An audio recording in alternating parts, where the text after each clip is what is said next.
आचार विचार या भावाला कुलाचार असं म्हणतात. आचार आणि विचार, माणसानं बोलत असताना आचाराने बोलावं, नव्हे बोलण्याच्या आधी विचार करावा, नंतर आपली प्रतिभा व्यक्ती संपन्न करावी. ही उत्सव कशाकरिता आहे मायबाप?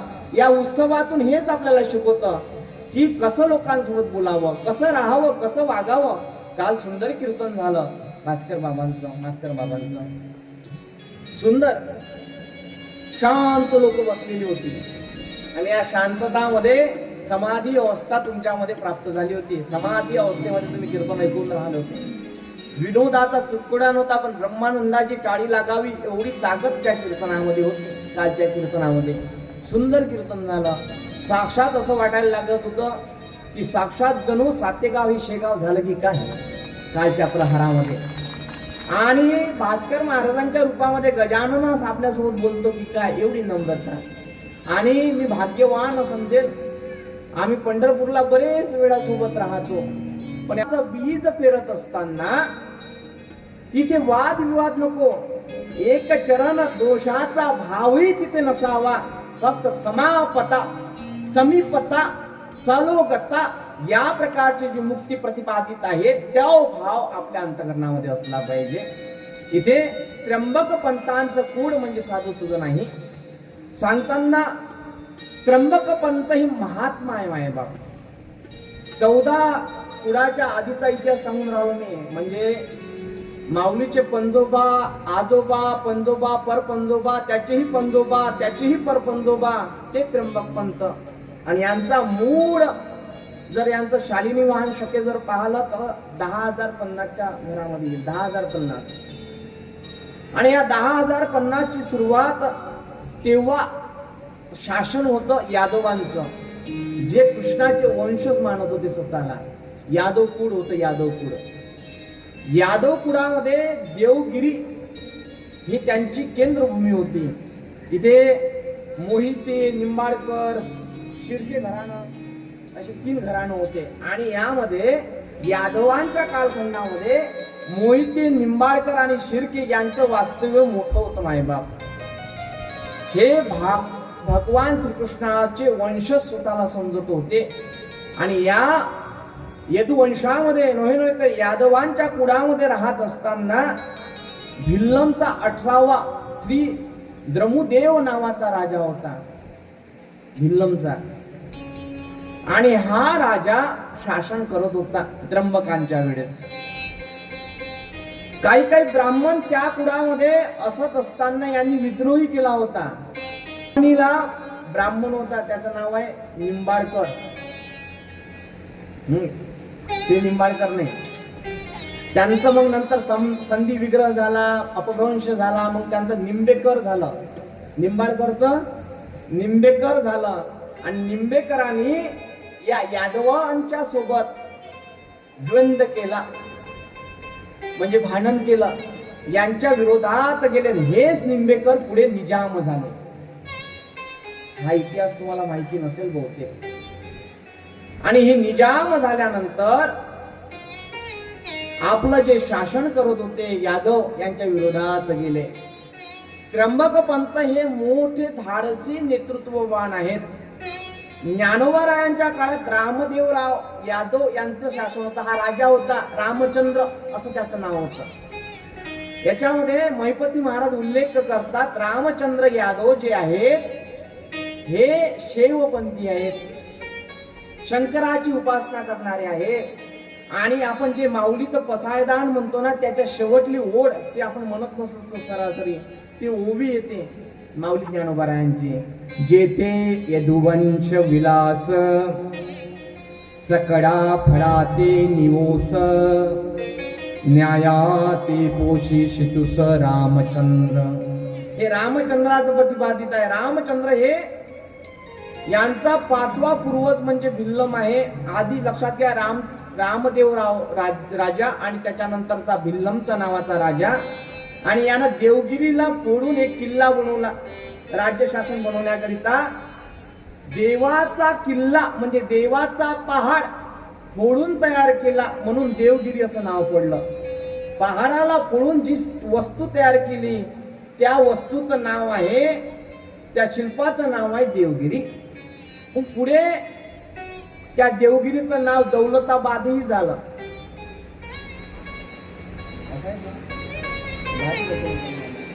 आणि दौलताबाद झाल्यानंतर यादवांचं राज्य पूर्ण झालं. त्या कालखंडामध्ये यादवांच्याकडे नोकरी करणारे हे त्र्यंबक पंत होते. हुशार घराणं होतं.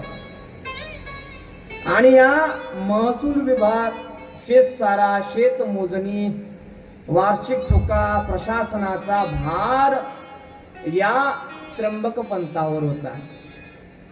आणि त्र्यंबक पंत यांच्या ब्राह्मणामध्ये मूळ पुरुष हे हरिहर पंत जावडे. ज्ञानोबारायांचं आडनाव काय आहे? कुलकर्णी नाही आहे, कुलकर्णी हे पद आहे. लक्षात घ्या, ज्ञानोबारायांचं आडनाव तुम्हाला जर माहिती करून घ्यायचं असेल तर हरिहर पंत जावडे हे परपंजोबा आहे. ज्ञानोबारायांचे परपंजोबा 14वे. आणि जावडे हे असं आडनाव आहे. कुलकर्णी हे पद होतं त्यांच्याकडे, त्र्यंबक पंताकडे. हे कुलकर्णी पद वर्षानुवर्ष पास होत राहत.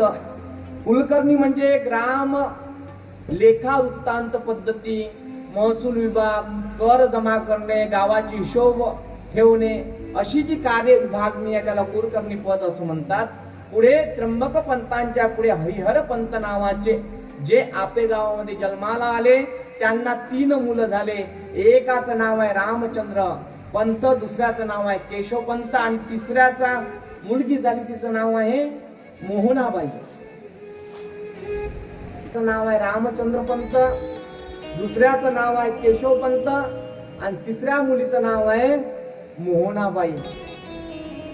ज्ञानोबारायांनी मग नंतर काय झालं, हरिहर पंतांचे जे 3 मुलं आहेत, मोहनाबाईचं काय, नरहर पंत नावाचे गृहस्थ आहेत, त्यांच्यासोबत तिचा त्या मुलांचा विवाह करून दिला, त्या मुलीचा विवाह करून दिला मोहनाबाईचा.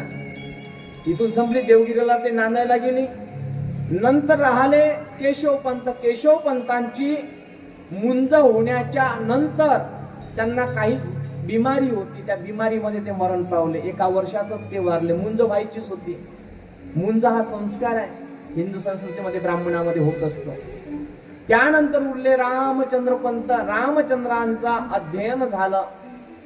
रामचंद्रांनी अध्ययन केल्यानंतर विवाह केला आणि एक त्यांना मुलगा झाला, त्याचं नाव आहे गोपाल पंत.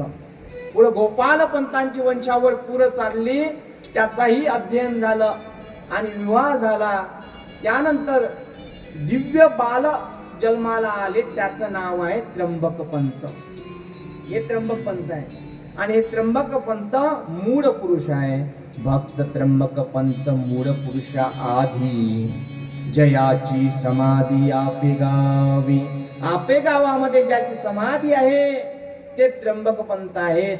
आणि त्र्यंबक पंत त्यांची पत्नी आहे उमाबाई आणि हे ज्ञानोबारायांचे पंजोबा आहे. त्र्यंबक पंत कोण आहे समजून. हरिहर पंतांना 3 मुलं. रामचंद्र पंतांना 1 मुलगा झाला गोविंद पंत. त्यानंतर गोविंद पंतांना 1 मुलगा झाला त्र्यंबक पंत. हे पंजोबा आहेत. आणि पंजोबाची पत्नी म्हणजे ज्ञानोबारायांची पंजी, तिचं नाव आहे उमादेवी. त्र्यंबक आणि उमाचा संसार वाढायला लागला. त्यांना 1 मुलगा झाला. त्याचं पहिल्याचं नाव आहे गोविंद पंत, दुसऱ्याचं नाव आहे हरिहर पंत. हा दुसरा आहे. शालिनी वाहन शक्य जवळजवळ मला असं वाटतं 1110 मध्ये 1110 मध्ये हरिहर पंत यांचं शिक्षण झालं. गोविंद पंत आणि गोविंद पंतांची पत्नी नोहे गोविंद पंतांची म्हणजे ज्ञानोबारायांची आजी आणि आजोबा मीराबाई. हे गोविंद पंतांचे आजी आणि आजोबा आहेत. गोविंद पंत हे आजोबा आहेत आणि मीराबाई ही आजी आहे. गोविंद पंत ही आजी आहे, गोविंद पंत हे आजोबा आहे आणि मीराबाई जी आहे ती आजी आहे ज्ञानोबारायांची. आणि त्यानंतर कृष्णाजी देवडे घराणं पैठणवरून त्यांनी आजीचा स्वीकार केला होता. म्हणजे उमा जी तुम्ही नीलाबाई म्हणून राहिलेत ती पैठणची होती, मूळ एकनाथ महाराजांच्या गावाची. त्यानंतर ज्ञानोबारायांची आजी आणि आजोबा यांचा विवाह थाटात पार पडला.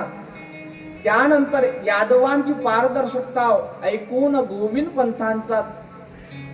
गोविंद पंथावर कार्यभार दिला, कुलकर्णी पद दिलं. आणि गोविंद पंथांमध्ये एक कला होती, ती म्हणजे तलवार चालवण्याची. त्यांना तलवार युद्ध खूप आवडत होतं. त्यानंतर हा तलवार चांगला चालवतो, शासन चांगला करू शकतो म्हणून कुलकर्णी पद याच्या नावानं दिलं. कुलकर्णी पद दिल्यानंतर बीड भागामध्ये बालाघाट या ठिकाणी या दोन्ही चिरंजीवांना कार्यभार सोपून दिला. आणि सोपून दिल्यानंतर हरिहर पंत आणि गोविंद पंत शासन करायला लागले. पण या बालाघाट मध्ये राहत असताना करण नावाचा एक त्यांच्या सोबतचा असणारा यानं द्वंद्व केलं, भांडण करायला लागला आणि चोरी लबाडी करायला लागला. यादवांच्या विरोधात हा गेला. म्हणून हरिहर पंत, त्र्यंबक पंत आणि गोविंद पंत, एक त्यांचा एक मित्र होता जनमय जय नाव त्याचं होतं. असे चौघांनी आणि यादवांनी 5000 सैन्य देऊन युद्धाला गेले. ऐका, युद्धाला गेल्यानंतर मोठं युद्ध झालं. करंजाचा विरोध झाला, पराभव झाला आणि पराभवामध्ये निष्फळ असं घडलं. कारण की एक युद्ध म्हटलं की एकीकडे सुख असते, एकाकडे दुःख असते. ज्याच्याकडे सुख आलं त्याचीही काहीतरी हानी झालेली असते, कारण की ती युद्ध आहे. आता युद्ध चालू आहे सध्या, त्यामुळेच तर पेट्रोलचे आणि डिझेलचे भाव वाढून राहिले, तुरीचे भाव वाढून राहिले. हे त्याच प्रमाण आहे. जरी तिथे युद्ध होऊन राहिलं पण त्याचा प्रभाव आणि पराभव याच्यामध्ये फरक आहे. पराभव तिकडे होऊन राहिला पण प्रभाव आपल्याकडे पडून राहिला त्या गोष्टीचा. ही जी चाल घडणी आहे ती त्र्यंबक पंतांच्या घरी घडली. कारण की हरिहर पंत नावाचा जो उमेदवान, शीलवान, तलवार चालवणारा जो त्यांचा मुलगा होता, अतिशय प्रेम करणं ज्याला आपण म्हणतो प्रेमळ व्यक्ती हरिहर पंत, तो गोविंद पंत त्र्यंबक पंतांचा वारला. हरिहर नावाचा मुलगा वारला आणि गोविंद पंत जिवंत राहिले. आता यादवांच्या मनामध्ये विचार पडायला लागला की हरिहर पंत मरण पावलाय, सत्कार करता येत नाही. जरी आपण युद्ध जिंकलो तरी आदर करता येत नाही, कोणती वस्तू देता येत नाही. आता काय करावं, सात्वन कसं करावं. हरिहर गेला. त्र्यंबक पंताला स्वतःचा मुलगा वारल्यामुळे दुःख वाटायला लागलं. माझा जवळचा, माझ्या लाडाचा मुलगा वारला म्हणून त्यांच्यामध्ये वैराग्य निर्माण झालं. त्यांचं कुलकर्णी पदाकडे दुर्लक्ष व्हायला लागलं. पण राजकारणी लोक मोठे हुशार असतात. बाप करत नाही तर मग मुलाला पकडतात. सरपंच पदासाठी बाप उभा राहत नाही, मग तूट टाकतात आणि फूट टाकल्यानंतर स्वतःच्या मुलाला पद देण्याकरिता गोविंद पंतांच्या समोर केलं. गोविंद पंताला म्हणायला लागले, तू आता हे चालव.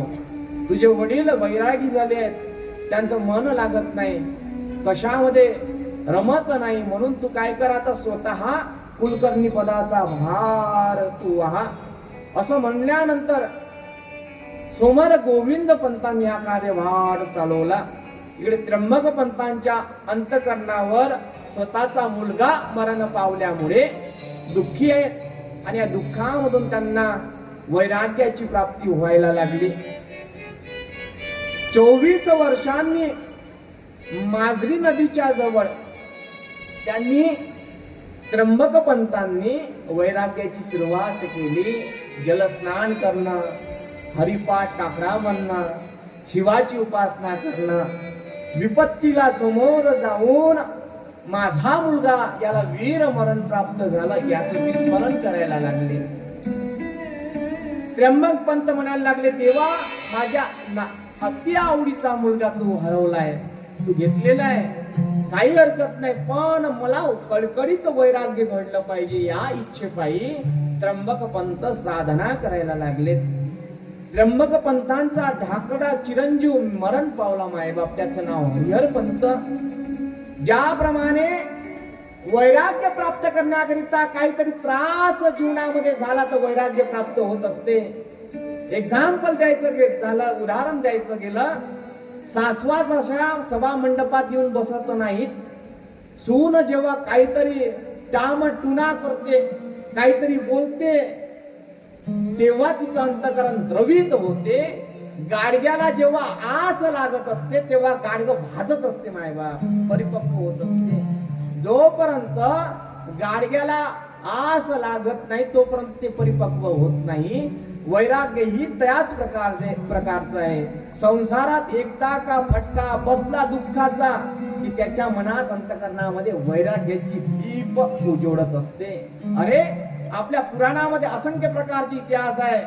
वडिलाचा फटका बसला संसारामध्ये प्रल्हादाला तर त्यानं नृसिंह भगवंताचं अवतरण केलं, भक्ती केली नृसिंहाची. नोहे नोहे बिभीषण आणि रावणानं लात मारून हाकललं बिभीषणाला.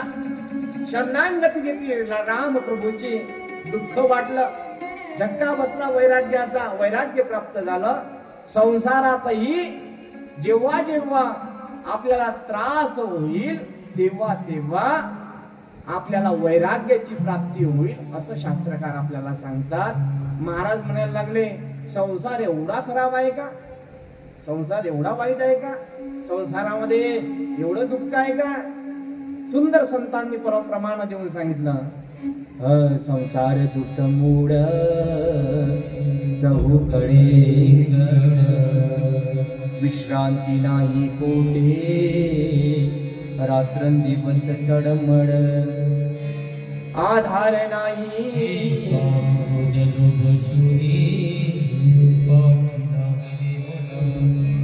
कोणाला शरण जाऊ, देवाचा. संतांनी आपल्याला हे सांगितलं संसार हा दुःखाचा सागर आहे. मग संसार संतांनी केला नाही का? असंख्य संतांनी संसार केला. जगद्गुरु तुकोबारायांनी संसार केला आवली सोबत. कसा संसार होता? दुःखाचा सागर होता. कर्कशा बायको एक तर मिळते, एक तर चांगली बायको मिळते. धनवान, विद्वान आणि व्यवहार चतुर मनुष्याला जात असताना गृहाश्रमामध्ये खरी साफल्यता केव्हा येईल? लग्न झाल्यानंतर त्या मनुष्याला चांगली बायको मिळणे ही त्याच्या जीवनाची खरी साफल्यता आहे. लक्ष द्या माझ्याकडे. प्रत्येकाचं लग्न जीवनामध्ये होत असते, पण अतिउत्तम बायको मिळेलच असं नाही. चेहऱ्यानं नाही म्हणून राहिलो मी, गुणानं म्हणून राहिलो. नाही तर काही काही स्त्रिया शरीरानं तर चांगलं दिसतात, सौंदर्यानं तर चांगलं दिसतात, पण गुणानं त्या वाईट असतात, कर्कशा असतात. महाराज तुकोबारायांची बायको इथे शरीरानं चांगली होती, सुंदर होती, पण स्वभावानं काय होती? कर्कशा होती. तरीही तुकोबारायांनी त्यांचा संसार सुखाचा केला. ही संतांची परिभाषा आहे. तुकोबारायांच्या आधीही जर दर्शन कोणाला झालं असेल देवाचं तर तिचं नाव आहे आवली. ऐका तुकोबारायांचं चरित्र. तुकाराम महाराजांच्या आधी देव प्रसन्न कोणाला झाला असेल तर आवलीला झाला. एक तर देवासोबत द्वंद्व घ्यावं, एक तर देवाची भक्ती करावी. ऐका, देवासोबत एक तर भांडण करावं, नाही तर त्यांना त्याच्यासोबत प्रेमानं तरी राहावं. दोन गोष्टी प्रभाव आहेत. संसार करत असताना संसाराचा सार झाला पाहिजे. आणि या सारामधून तुकोबाराया अभिप्रेत आपल्याला सांगतात, मी संसार केला आणि या संसारामध्ये राहत असताना आवलीला आपलंसं केलं. तुकोबाराया भंडारा डोंगरावर भजन करायचे, रात्रंदिवस भजन करायचे, पण माझ्या आवलीनं कधी विठ्ठलाचं नाव घेतलं नाही, कधी विठ्ठल विठ्ठल म्हटलं नाही, मंदिरामध्ये अगरबत्ती लावली नाही. फक्त तिचा निधध्यास एकच होता, ती जे काही श्रद्धा होती ती आपल्या पतीवर होती. पतीला वाचून ती कधी राहिली नाही. स्त्रिया, चांगल्या स्त्रीचे लक्षण भविष्य पुराणात सांगितलेले आहे. चांगली स्त्री कशी ओळखावी? देवानं तुम्हाला बनवत असताना नाक दिलं. नाक असा आडवा आहे का उभा आहे का कसा आहे, निमुळत आहे? विचार करा. हे नाक जर उलट केलं असतं तर देवानं, फक्त विचार करा, वरून जर पाणी टाकलं असतं आंघोळ करत असताना तर सगळं पाणी कुठं गेलं असतं? नाकात गेलं असतं. किती रचना चांगली आहे. तो भगवंत किती सुंदर असेल याचा विचार करा.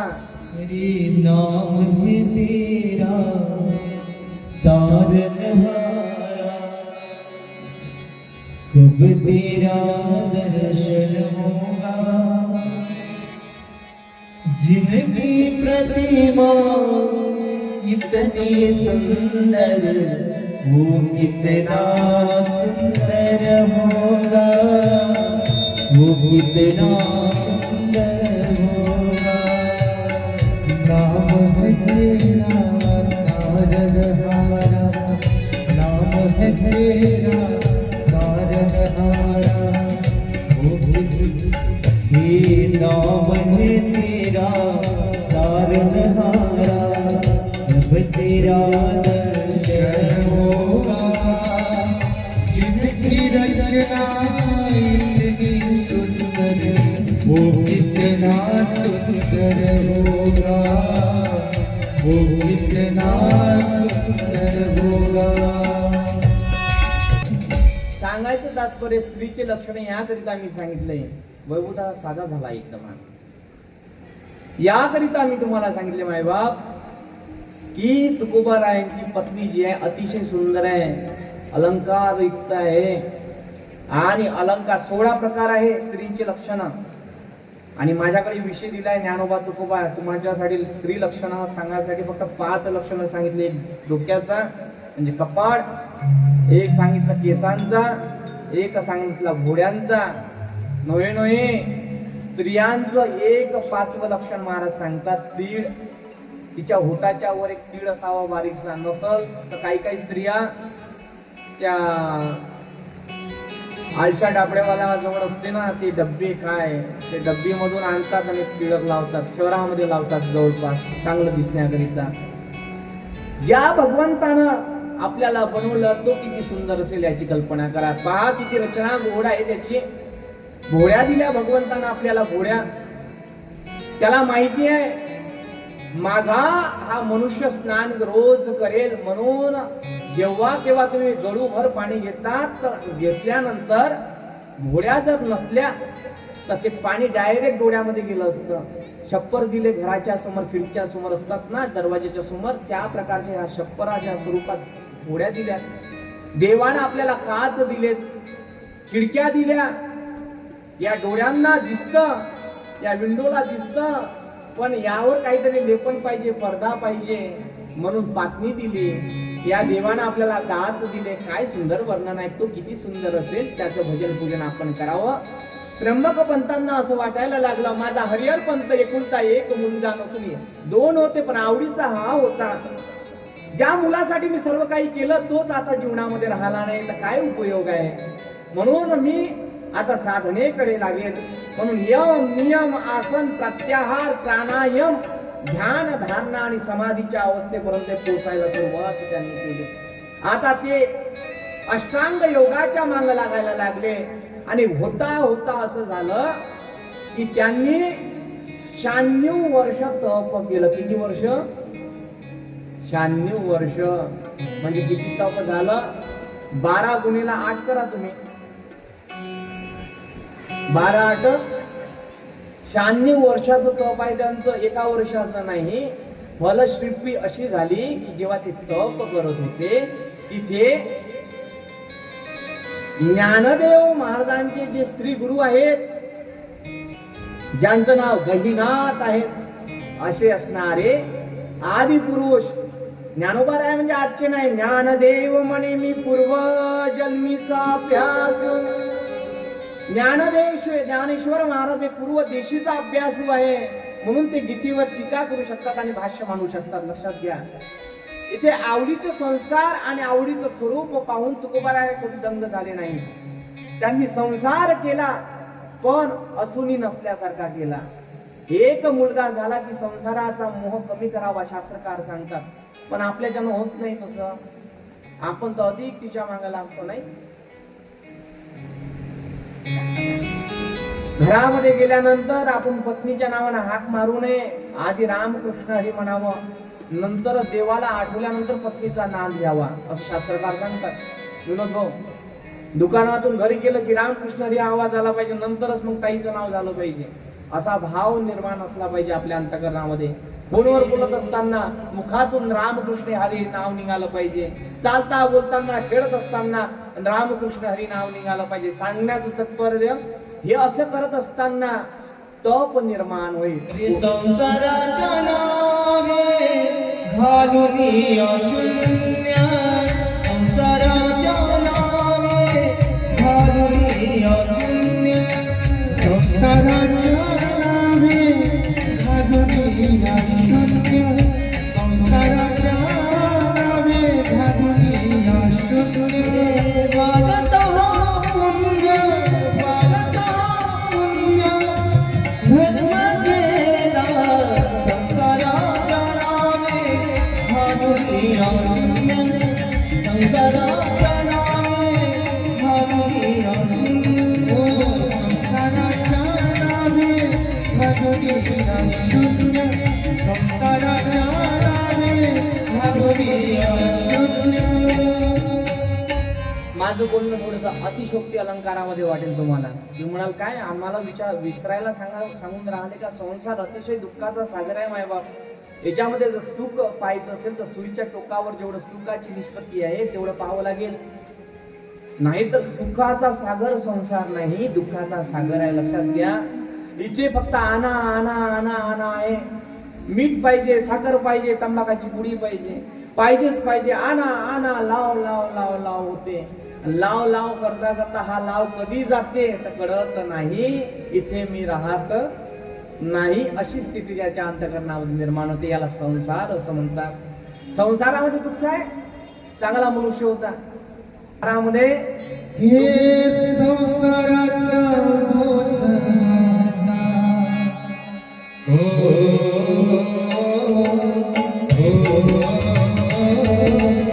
संसाराचा बोझ, संसाराचा बोझ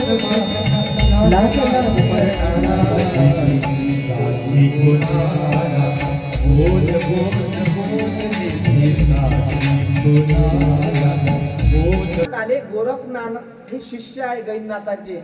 गहिनीनाथांनी ज्यांना समाधी दिली त्यांचं दर्शन मला घ्यायचं आहे. कोणाला विचारतात? गोविंदपंतांना. गोविंदपंत पाण्यात आहे, गोदावरीच्या किनाऱ्यामध्ये. नाभीच्या वेळेस म्हणजे बोंबलीच्या पर्यंत पाणी आहे आणि तिथे त्यांनी गायत्रीचा पाठ चालू केलेला आहे मूल होण्याकरिता. 11 वर्ष झाले मूल नव्हतं. मग अशा परिस्थितीमध्ये परिचय विचारला की माझे गुरु इथं आले होते, त्यांनी समाधी दिली होती, ती जागा कुठे आहे? ते म्हणायला लागले ती जागा आहे, घ्या तिथचं दर्शन. गोविंदपंतांनी बोट दाखवावं आणि समाधीला दर्शन करावं. समाधीचं दर्शन घेतल्यानंतर गहिनीनाथ म्हणायला लागले पुढं त्यांचा परिवार असेल ना, कुठे आहे त्यांचं घर? त्र्यंबकपंतांचं. त्यांनी म्हटलं की तिकडे आहे, जा. आणि दारावर गेले. दारावर मीराबाई उभ्या होत्या. अलक निरंजन असा आवाज आला आणि अलक निरंजन आवाज आल्यानंतर काहीतरी सुपामध्ये घेऊन आली होती. सुपा महाराजांना दक्षिणा दिली आणि दक्षिणा दिल्यानंतर गोरखनाथ जे शिष्य आहेत गहिनीनाथ, गोरखनाथांनी त्या नीलाबाईला आशीर्वाद दिला. काय आशीर्वाद दिला? पुत्रवती भव. पुत्रवती भव आशीर्वाद दिला. आता कालचे साधू विचार करत नाही आशीर्वाद देताना. परंतु माणसांना आशीर्वाद देत असताना विचारपूर्वक दिला पाहिजे. ते आशीर्वाद दिला गोरखनाथांनी नीलाबाईला की पुत्रवती भव. ते म्हणायला लागली महाराज 11 नाही 44 वर्ष झाले. 11 वर्षापासून माझा पती गोदावरीच्या पात्रामध्ये नाभीच्या पर्यंत काय करतो? ध्यान, धारणा, उपासना, गायत्रीचं पठण करून राहिला, तरी मूल झाले नाही. अगं गायत्रीचं पठण दुसऱ्याच्या माईजवळ गेल्यापेक्षा आपली माय आपण पाहावी असा उपदेश गहिनीनाथ तिला करतात.